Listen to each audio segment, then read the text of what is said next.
Ladies and gentlemen, it's my pleasure to introduce to you one of the most recognized voices in the global cement industry. Dr. Robert McCaffrey is the editorial director of Global Cement, part of Pro Global Media, covering leading industry platforms including Global Cement, Global Gypsum, Global Slag, SEM Fuels and SEM CCUS.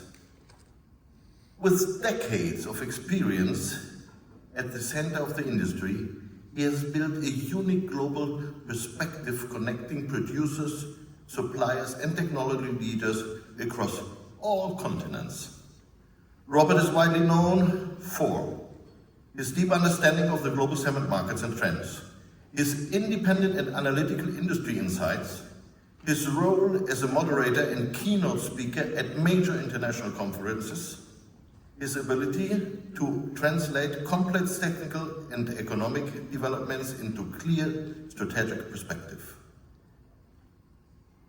Through Global Cement, he has contributed significantly to shaping industry dialogue, particularly in areas such as decarbonization and CCUS, alternative fuels, market dynamics, and global capacity trends, innovation across cement and clinker production. He is also a familiar face to many of us through global cement conferences and other live events, where his balanced and insightful moderation has helped to guide high-level technical and strategic decisions across the industry. At a time when our industry is understanding one of the most significant transformations in the industry, in the history, driven by sustainability, digitalization, and geopolitical shifts, Robert brings a true global and actual perspective. His works allowed us to benchmark developments across regions, understand emerging technologies, and anticipate future challenges and opportunities. Please join me to welcoming Dr. Robert McCaffrey, Editorial Director of Global Cement. Robert, please. Thanks, Thomas. Thank you, Thomas. Well, now I know what it feels like to have smoke blown up your ass.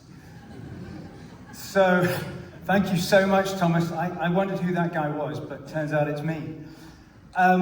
So my name's Robert McCaffrey. I'm the editorial director of Global Cement magazine, and the editor of the magazine is over here, Peter Edwards.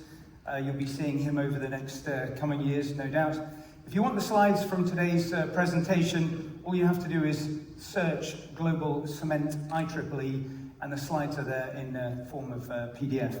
Before I go on, I want to point out to you that today's presentation is entirely AI-free. So any hallucinations that remain are entirely my own. The overarching theme for today's presentation is going to be essentially Gates's law, which states that actually over the next 2 years we overestimate the changes that are coming, and we underestimate the changes that are coming in the next 10 years. So really what I want to do is lay out for you what I think are the likely major changes that are coming in the next 10 years, and ask ourselves, what can we actually do about those changes to not only survive, but also to thrive. So what's coming down the line in the next 10 years? Here are my 5 main forecasts. The world will be hotter. By 2036, there will have been a major recession.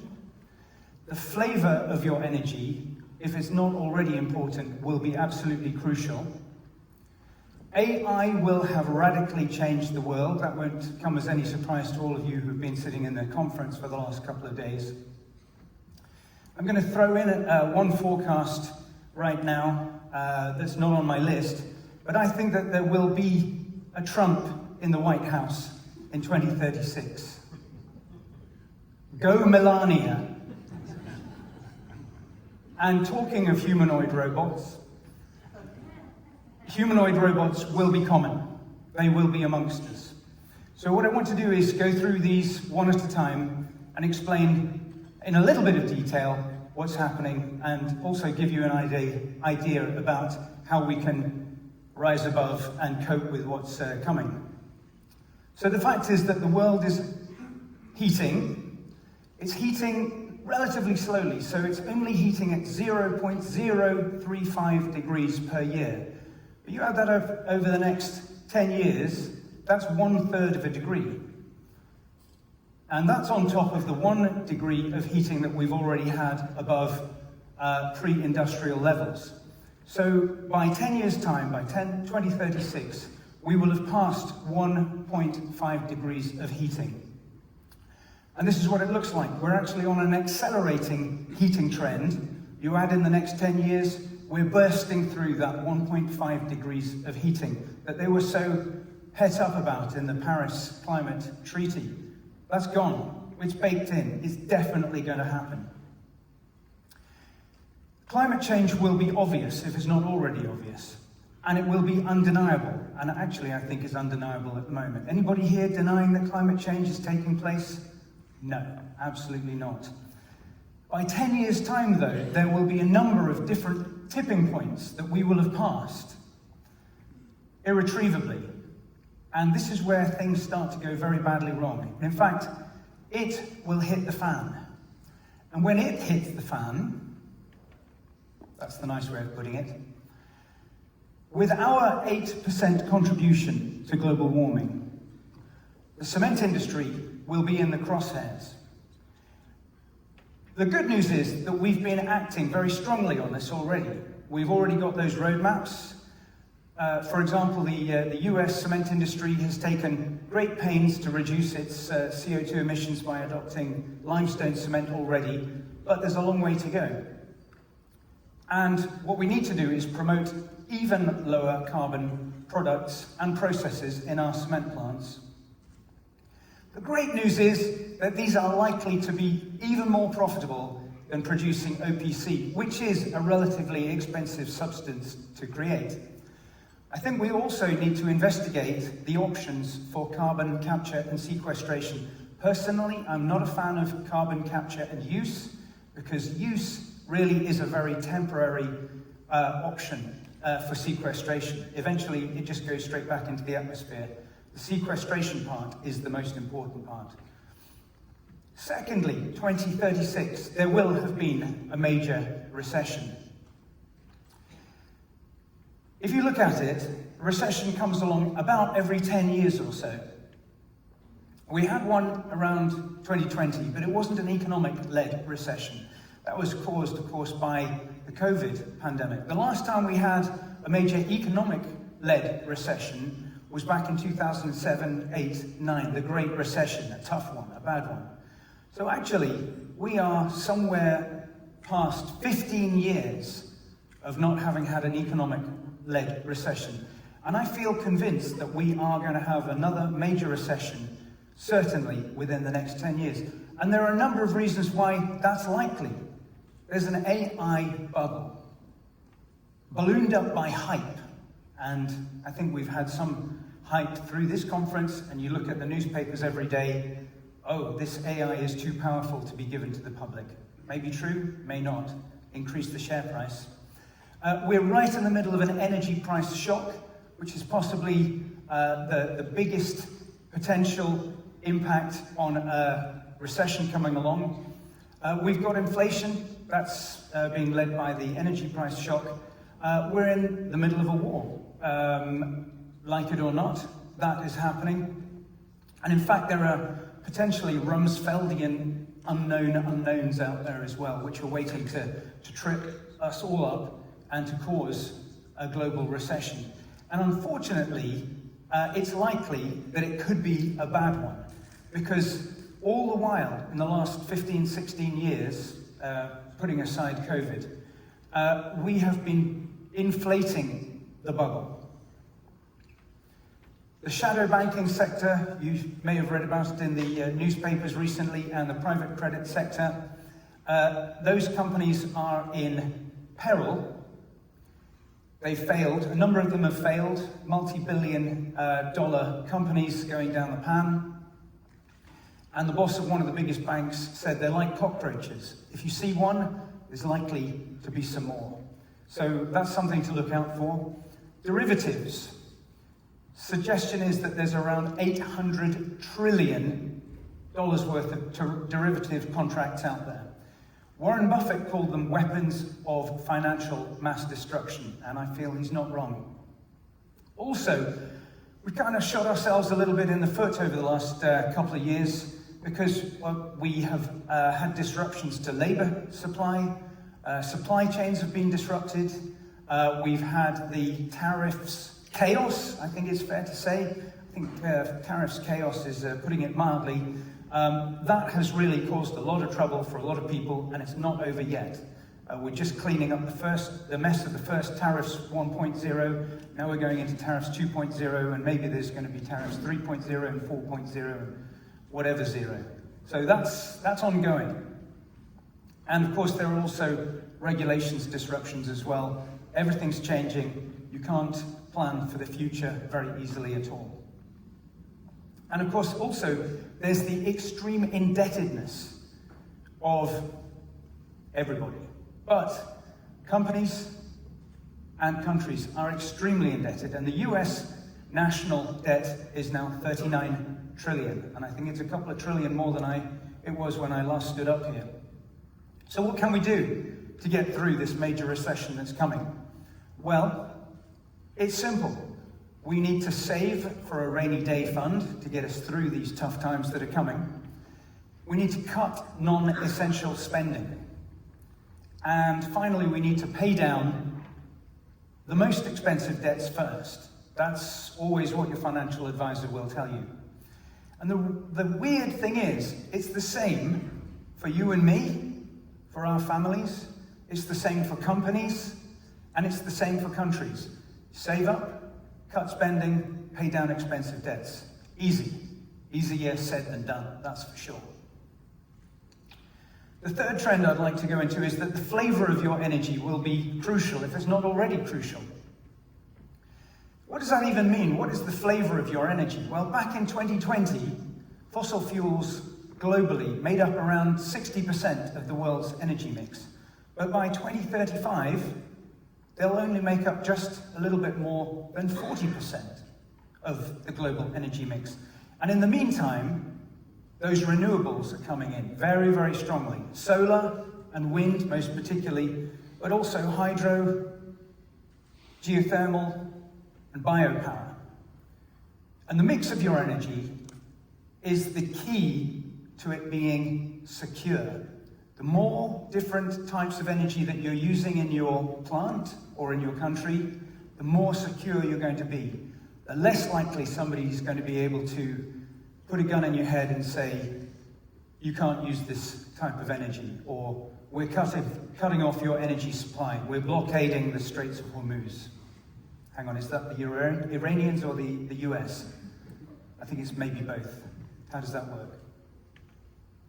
So, always, price will be important. What's the cheapest form of energy? But variety is the key to the security of your energy supply in the future. And I think that everybody in the cement industry has got to boost their use of alternative fuels. I went to a Polish cement plant one time. They were using 50 different fuels. 50 different fuels. And they had security of supply. Because if the first 20 fuels weren't available, they could go to their next 30 different fuels. They had very understanding local regulators, that's for sure. And secondly, I think that if it's possible for you, you should investigate all of the alternative energy options that are available to you. So not just the well-known ones of solar and wind, energy storage via batteries, for example, or molten salts.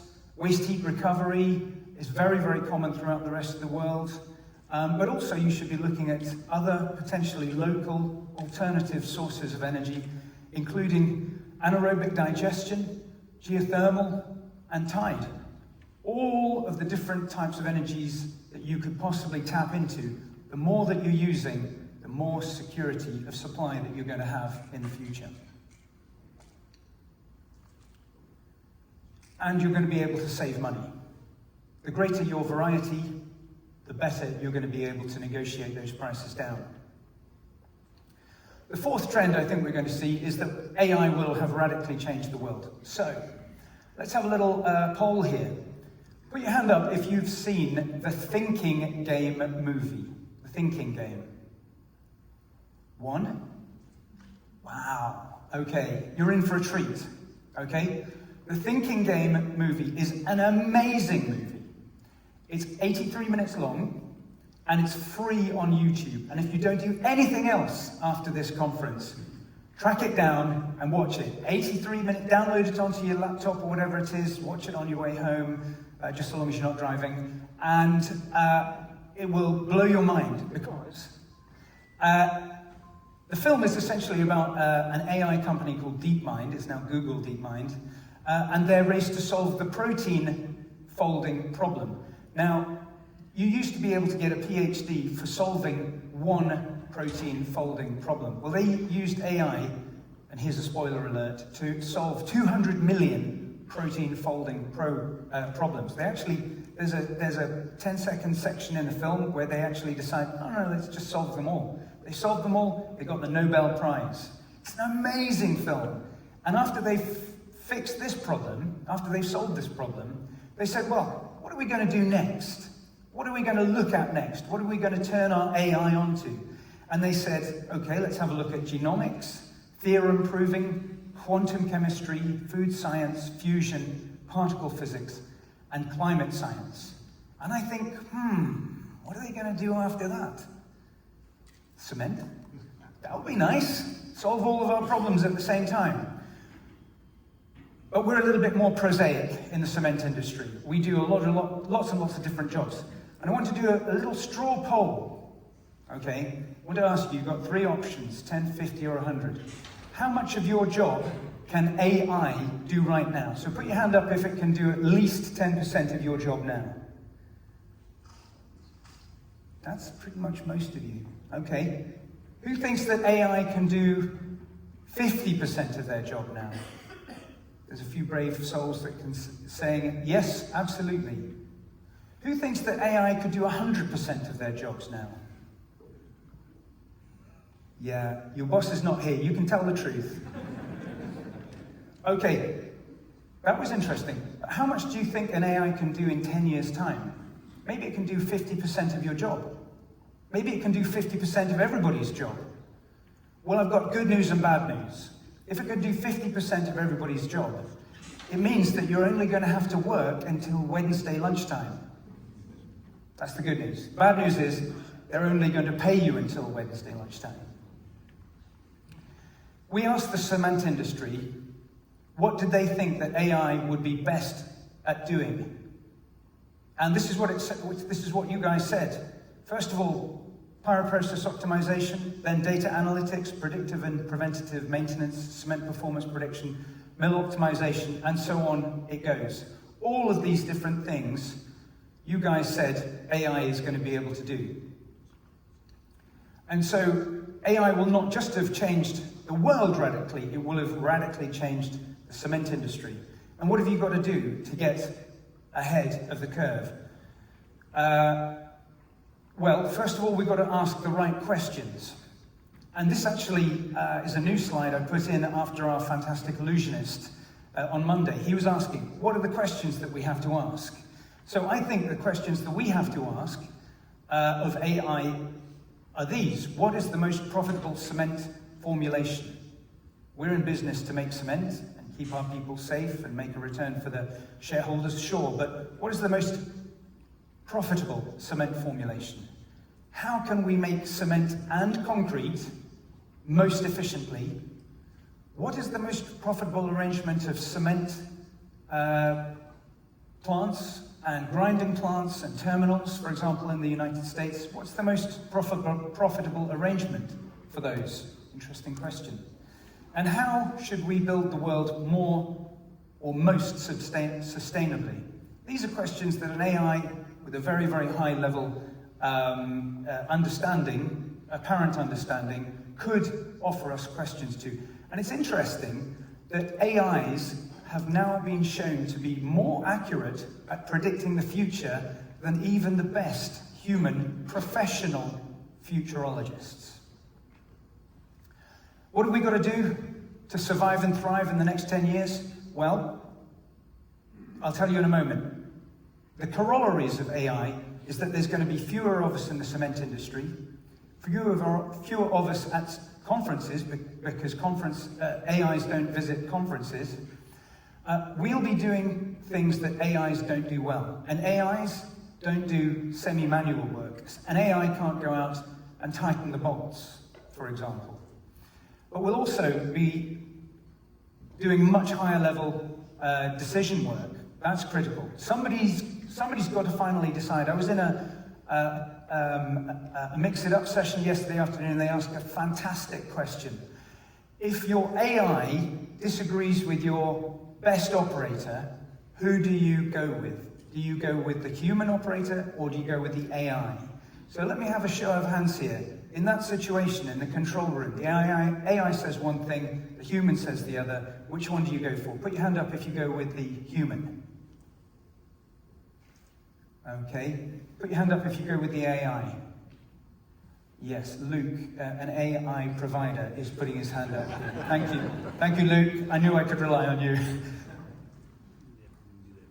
And the fact is that the remaining humans will be adept at using AI, and they'll have non-AI skills that an AI doesn't have. So what are we going to do? We've got to get up to speed with AI. Who here has never used AI? Everybody's used AI. That's fantastic. Okay, well, we've got to get up to speed with AI. We all are going to have to work on our human skills, our judgment, our empathy, and our agency. Agency being the ability to change things in the real world, to take action. And we're all going to have to keep all of our options open.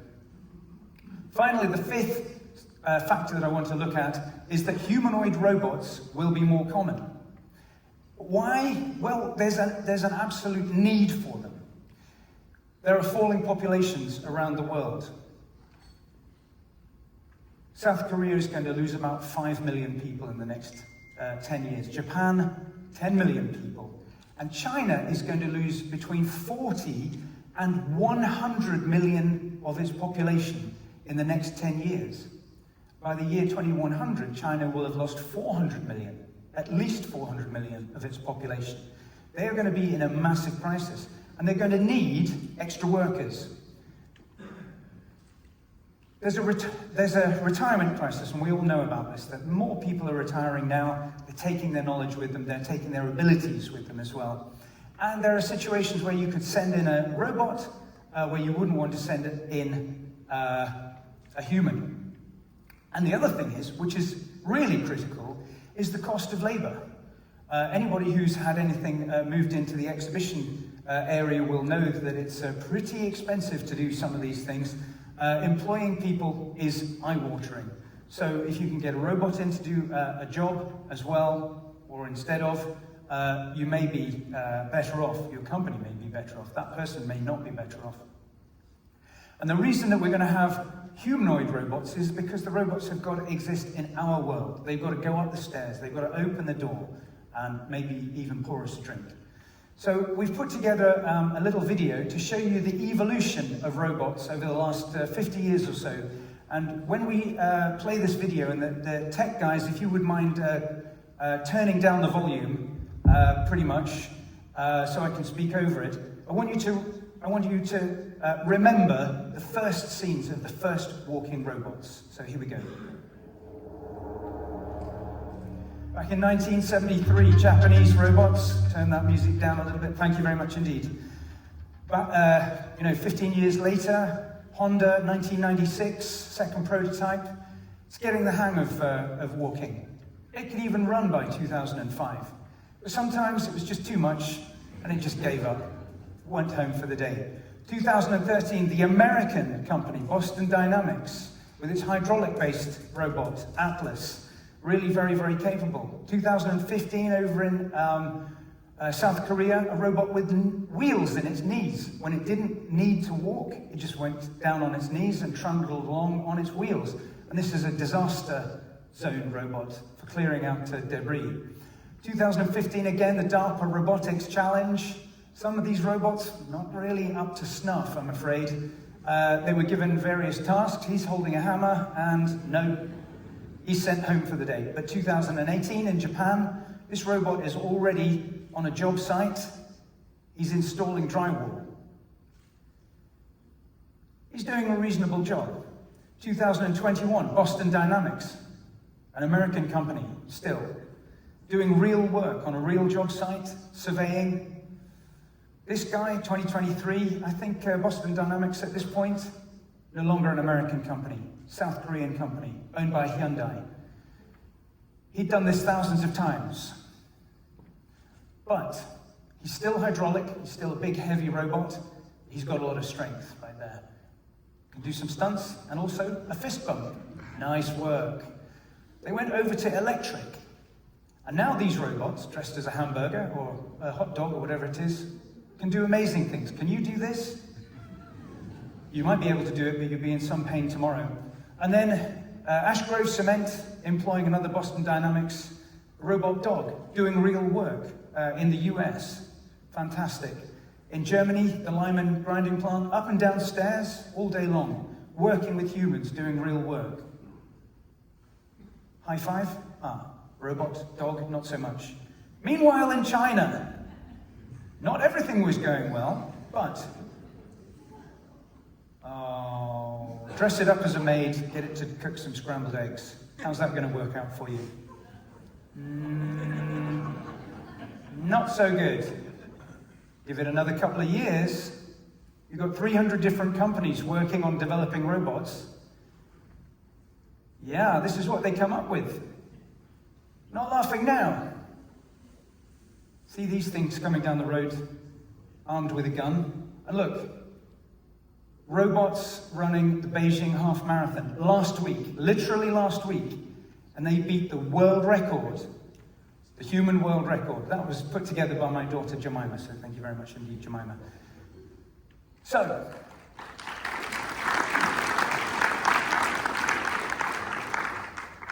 humanoid robots are massively accelerating in their capabilities, as you've seen.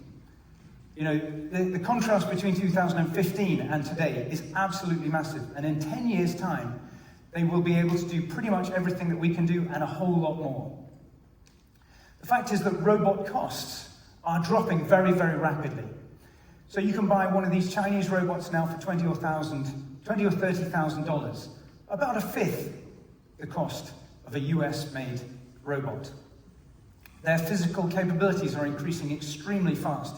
And when you start putting AI capabilities in those humanoid robots, we're going to see such a step change. It's going to be, well, a friend of mine used to say, it's going to make your toes open and close with a bang.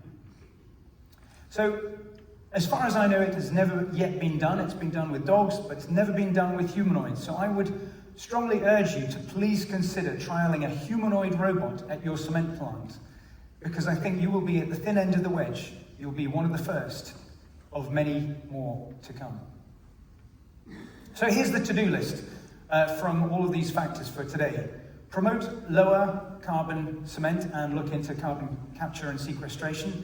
Get your financial house in order, not just yourselves and your families, but your companies and your countries. Boost the use of alternative fuels and alternative energy. Increase your AI and soft skills. And consider trialing a humanoid robot at your cement plant. But the one thing, apart from going away and looking at that movie, The Thinking Game, the one thing that you have to remember, the takeaway from this presentation, is that it's not the strongest of the species that survives, nor the most intelligent.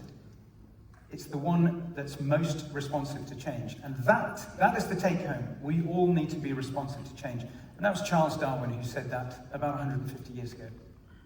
Still true today. So folks, those are the 5 trends that I feel that we need to identify and to get ahead of in order to survive and thrive in the global cement industry to 2036, 10 years' time. This presentation, certified AI-free, all my own work. Jemima helped me with the video. But I have to say that if I'm not standing here on the stage next year in Sacramento giving you a presentation it's almost certainly because I've been replaced by an AI. Ladies and gentlemen, thank you very much indeed.